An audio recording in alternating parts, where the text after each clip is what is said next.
Assembly कक्षरे बोमा फिंगा विप्लवी माने ए bill को खोलाखोली विरोध कले। एणु ठीक है आसेम्बली रे जो समय बिल पास हेबो से समय बोमा फिंगा हेबो एवं यह द्वारा जणाई दिया जीवो देशवासी यार विरोध करंती।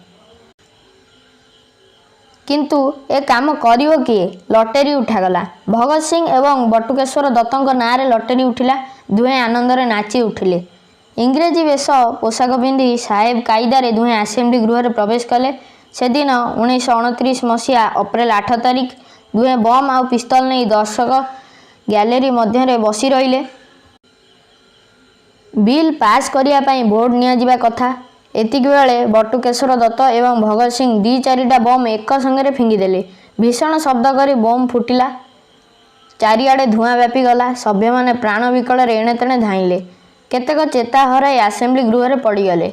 एतिक बेले भगत सिंह मध्य 2टा फांका गुली पिस्तल चलाइले। किछि समय पर धुआं दूरे गला। चारिआडे परिष्कार देखागला। बटुकेश्वर एवं भगत सिंह प्रचार पत्र सभागृह मध्य फिंगिबा सह इनकलाब जिंदाबाद ध्वनि रे आसेम्बली गृह कंपाई देले। एई प्रचार पत्र रे आमे पब्लिक सेफ्टी बिल चाहूना आदि लेखा होइथिला। बोमा विस्फोरण रे कहार किछि क्षति होला नहीं।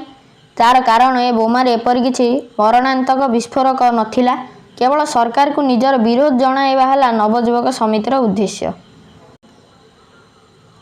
दुई युवक इच्छा करिथिले आसेम्बली गृहरु सहजरे खसी पलाई जाई पारथांते, किंतु भगत सिंह और बटुकेश्वरंक ताहा इच्छा नथिला। सेमाने निजे निजे पुलिस हाथ रे धरा देले।